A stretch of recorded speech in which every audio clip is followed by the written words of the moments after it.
ఇక 3వ పాదంలో జన్మించిన వారి గురించి చెప్పుకున్నట్లయితే వీరిని కష్టపడేవారుగా చెప్పవచ్చండి.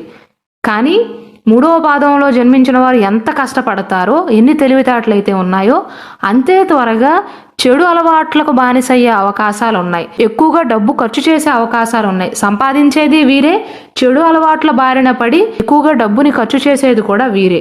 అయితే వినయంగా ఉంటారండి. వీరికి కేతుగ్రహ ప్రభావం కారణంగా దేవుడి పైన నమ్మకం, భక్తి అధికంగా ఉంటాయి. వ్యాపారం చేయటం అంటే ఆసక్తి ఎక్కువగా ఉంటుంది. ఉద్యోగం కంటే కూడా ఉద్యోగం కలిసి వస్తుంది, వ్యాపారం అంటే ఇంకా ఆసక్తిని చూపిస్తారండి. ఈ 3వ పాదంలో జన్మించిన వారికి 3 సంవత్సరాలు వచ్చేంత వరకు కేతుదశ ఉంటుంది కాబట్టి 3 సంవత్సరాల వరకు అనారోగ్య బారిన పడటం కానీ, ఆటంకాలు రావటం కానీ జరుగుతుంది. 3 సంవత్సరాల తర్వాత 23 సంవత్సరాల వరకు, 3 నుండి 23 సంవత్సరాల వరకు, ఈ మధ్యలో ఉన్న 20 సంవత్సరాలు శుక్రదశ నడుస్తుందండి. కాబట్టి బాగా చదువుతారు. చదువుతో పాటుగా అలంకరణ మీద కూడా ఎక్కువగా మనసు మలుతుంది. విలాసాల వైపు మనసు మలుతుంది. చెడు అలవాట్ల బారిన పడే అవకాశాలు ఉన్నాయి. కాబట్టి ఈ మధ్య దశలో అభివృద్ధితో పాటుగా నెగిటివ్ వైపు అట్రాక్ట్ అయ్యే అవకాశాలు ఉన్నాయి. కాబట్టి జాగ్రత్తలు తీసుకోవాలి. అయితే వీరికి సకాలంలో వివాహం అవుతుందండి.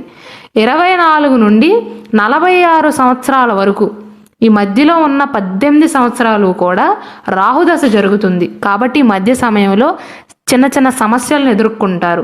అభివృద్ధిలో చిన్న చిన్న ఆటంకాలను ఎదుర్కొంటారు. 46 సంవత్సరాల నుండి 64 సంవత్సరాల వరకు, ఈ మధ్యలో ఉన్న 18 సంవత్సరాలు కూడా రాహుదశతో బాధపడతారండి. మళ్ళీ 64 సంవత్సరాల తర్వాత 80 సంవత్సరాల వరకు, 64 నుండి 80 మధ్య కాలంలో, ఈ మధ్యలో ఉన్న 16 సంవత్సరాలు వీరికి గురుదశ జరుగుతుందండి. కాబట్టి ఈ మధ్య సమయంలో ఎక్కువగా చిక్కులు, చికాకులు ఉండవు. మీకు ఉన్న సమస్యలన్నీ కూడా తగ్గుముఖం పట్టే అవకాశాలు ఉంటాయి. వృద్ధాప్య సమయంలో అయితే ఆనందంగా ఉండగలుగుతారండి. శ్రీ దుర్గాదేవి జ్యోతిష్యాలయం. మీరు ఇప్పుడు వరకు ఎక్కడెక్కడో జ్యోతిష్యం చెప్పించుకుని నిరాశ చెంది ఉన్నారా? అయితే ఒక్కసారి గురువు గారికి ఫోన్ కాల్ చేసి చూడండి. ప్రేమ, పెళ్లి, ఉద్యోగం, రాజకీయం, విదేశీ ప్రయాణం, ధనం నిలకడగా లేకపోవటం, భార్యాభర్తల మధ్య గొడవలు, ఆస్తి తగాదాలు, అప్పుల బాధలు, స్త్రీ పురుషుల ఎలాంటి గుప్త సమస్యలకైనా, ఎటువంటి సమస్యలకైనా ఒక్క రోజులోనే పరిష్కారం చూపుతారు. వీరి ఫోన్ నంబర్ 9542637206. ఇంట్రెస్ట్ ఉన్న వాళ్ళు ఎవరైనా ఏ టైంలోనైనా వీరికి కాల్ చేయవచ్చు.